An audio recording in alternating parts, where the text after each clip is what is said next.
everyone, it's Tracy. Welcome back to my channel. This is the August inspiration. Becky is redoing her house. She's doing a lot of grays and she's using this mood board as her inspiration.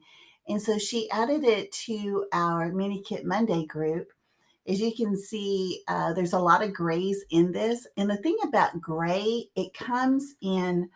Oh, it can go more of a blue, it can go more of a beige. Uh, so what I did is I pulled out, well, I looked through my iris container of all the grays that I had, and there weren't very many. So I had to kind of dig through some of my other containers that may have had some gray in it, like flowers or, floral or I don't know. I was just looking for gray. I do have a couple solids in here as well, but I wanted to show you what I came up with. And I was so inspired by all the things that I pulled. Even made a couple, I think I made 3 pages. So I wanted to show you what I created using gray as a neutral, and then I will continue to make more pages this month because I didn't realize how versatile it was. In my home, I have kind of a blue-gray going on, but I've only started with 1 bedroom, but I'm going to see how this kind of goes. All right, so as you can tell, most of these come from paper pads, and I don't know which one, of course, but this is the first one.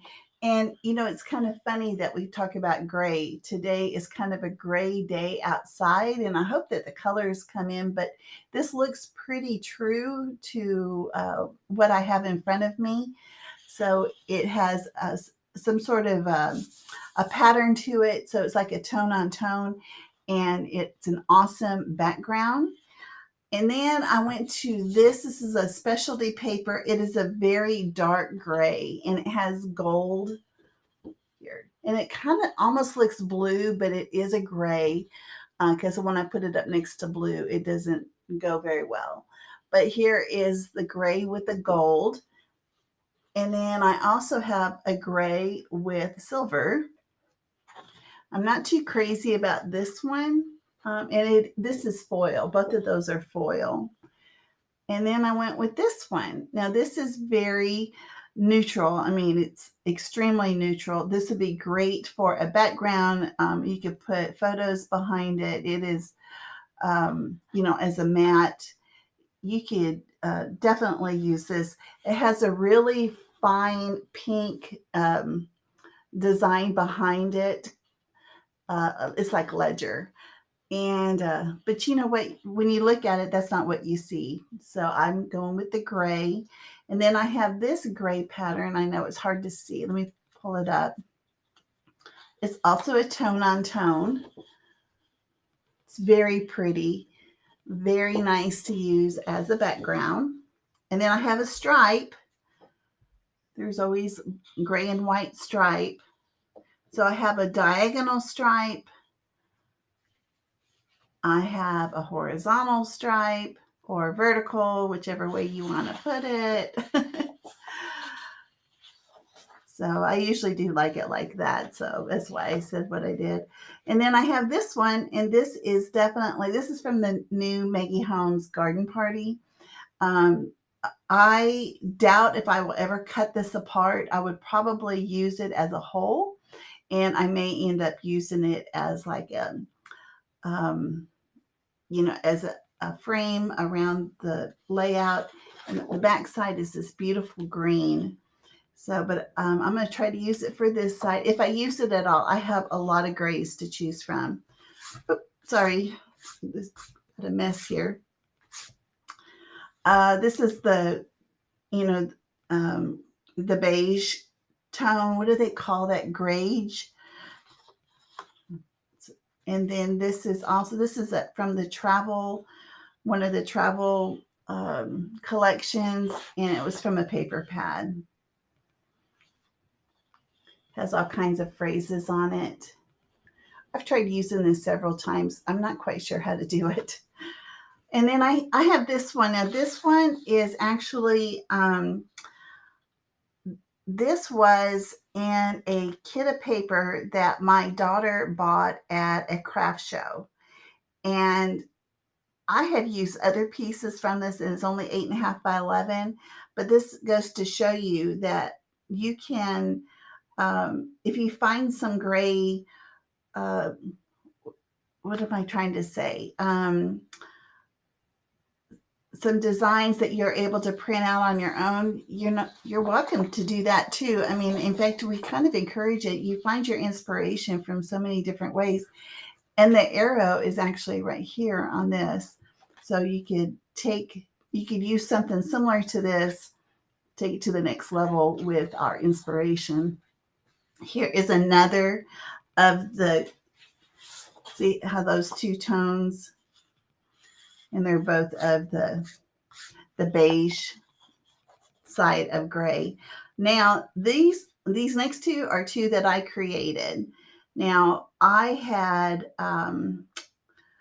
used actually, I used these distress ink pads, and I did the hickory smoke, and then I did the black soot, and this is the hickory smoke. And what I did was, my paper, it has gesso on it, and then I just inked up the pad just right onto the paper and added water and kind of let it drizzle down.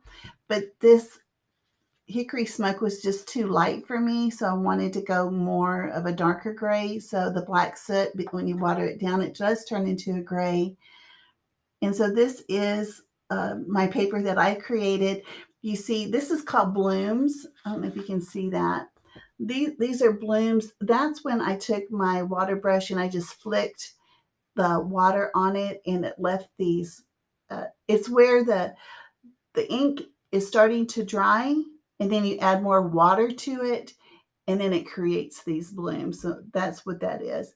And then I kind of swirled it around a couple of times over here on this side, and that's how it turned out. And then this last one, I'm I'm kind of saving it to the end, is one that I had taken out my watercolor paints. I have a really nice set of watercolors. It's called White Night, and but I used the black in that. But I was just kind of playing around. I've taken a couple watercolor classes. It's been years since I've looked at them, but I decided to do a little watercoloring yesterday on Sunday, and so this is what I created. This is on textured. This one right here is on textured cardstock that has gesso on it. This next one is on watercolor paper. So you can see. So this one is, excuse me, is just with my brush, and I just went around and around and around and around, just flicking my paintbrush, adding water, adding more paint, adding water. And I didn't want to add any flowers to this because I'm planning on using, um, flowers from, not this one. This one I'm not crazy about. I don't really like the black around it. But if, here, I'll show you one like this, these kind of flowers. I was going to add these flowers around it and have my photo here in the center somewhere. That was kind of what my thoughts were, instead of painting flowers on it. I'm not the best at painting flowers. In fact, all my flowers would look the same. So I'm not that good. I'm not that good. But, this just goes to show you, I was just playing around, and I thought, I really should see about making something that has a gray, um, background that I could use as my neutral for my pages. So that's why I chose this. Now, I'm going to show you the papers that I have pulled that I think would go well with the gray. Now, I'm only going to show you my full sheets, my full 12 by 12. I have pulled out lots of other papers that are scraps, that I'm hoping to use up on these pages. So we'll see what happens there. All right, so this one is from Authentique. This is probably my favorite Authentique collection I've ever purchased. It is, well, this is the back side. It's from um, Classic Beauty. But of course, I didn't get it for this. I got it for the yellow. And I bought this specifically for the yellow because I absolutely love yellow when it comes to scrapbooking. And I know yellow and gray look absolutely beautiful together. And so that's why I pulled this. Now, I pulled this color from the inspiration. This is definitely this mint color, and it looks so beautiful with gray. So that is why I pulled this. I don't have a lot of this color in a smaller print. I mean, I probably do. It just didn't pop out at me like, especially this shade of green. And then here's another yellow. This one has seen better days. It got caught underneath, and it is paper. It is not cardstock, but it's yellow plaid or gingham, and I'm just planning on using that up. And then here is a pink. It's kind of a ballet pink. I don't know if you can see it. It looks kind of brown there, but it's not. It's totally pink. And that would look very good with the gray here. Let me see if I can just get a gray out. Here, we'll use the first one that I had. So you can kind of see how it would look together. So even though the patterns may not be your cup of tea, I know that this pink will go with at least one of the grays if it doesn't go with this one, if that one doesn't strike your fancy. And of course, there is the plaid. This is a tone-on-tone yellow plaid. Oh, look, can you see? There you can. So there is that. And that one goes really well with this one. And that is why I pulled this one out. I'm pretty sure I got this one from one of the paper pads from Joann's. This is the back side. But this is really, I was planning on cutting out some of these flowers. We'll see how that kind of turns out. And then this is also a pink, and I think this is from the new Jen Hatfield collection, Reaching Out. I think pink and gray look really well together. And here, I'm going to pull this off. I'm going to show you that one in just a second. And then here's another pink, because I think pink goes really well. And this is from the Maggie Holmes collection. This is the back side. It's so pretty. But I really like the pink, of course. And then here's some pastels. Now, pastels look really well with gray. So this is from, what is his name? I feel bad that I don't even know. Obed Marshall. So this is from his collection. And then I have this other mint green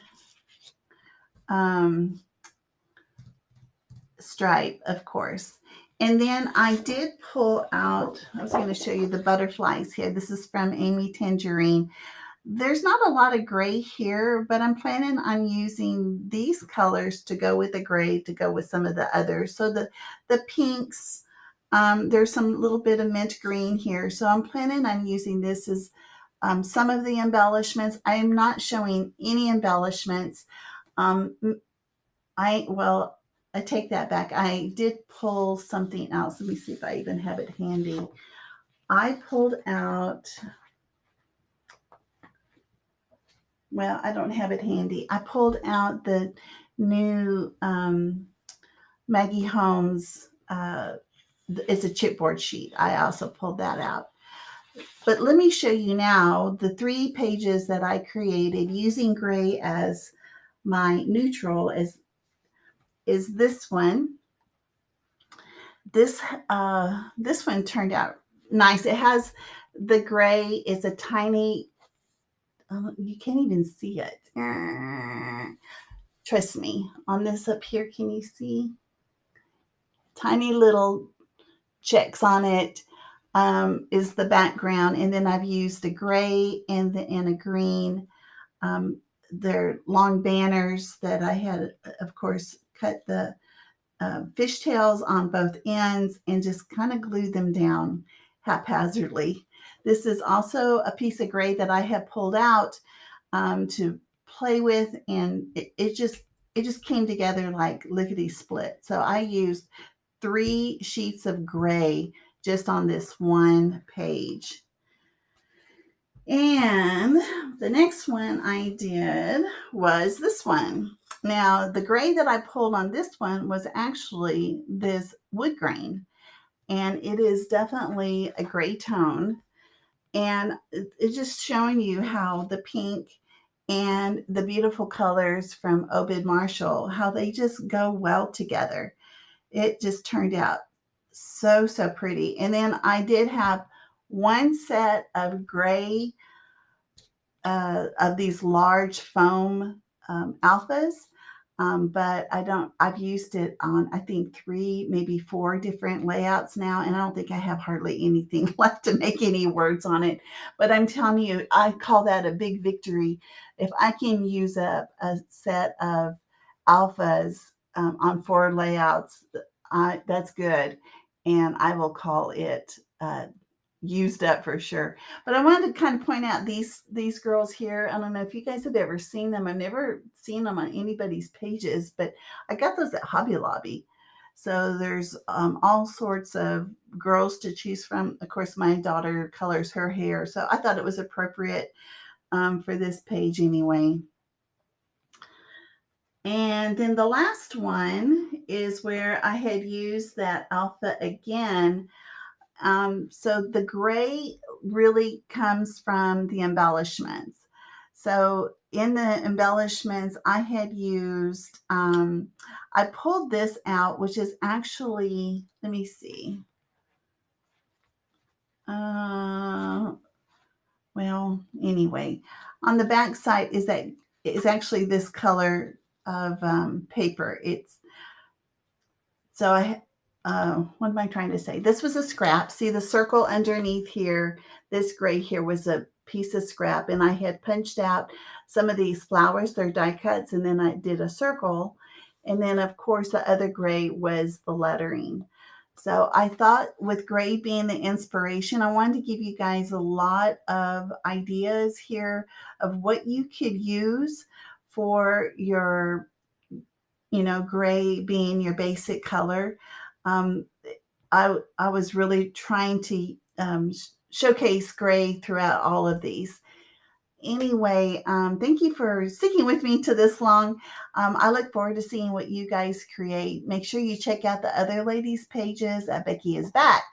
So check out Becky and Dolly and Kathy and myself, and we'll be doing pages all month long. All right, don't forget to check out the Facebook page. I've left a link below of the Facebook group. Make sure you take a picture of the kit that you've created in each one of your pages, and then your name will be put into a hat and drawn. A winner will be drawn, and you'll get some sort of a gift. And that's pretty awesome. All right, guys, thanks a lot for joining me, and I will see you next time. Bye-bye.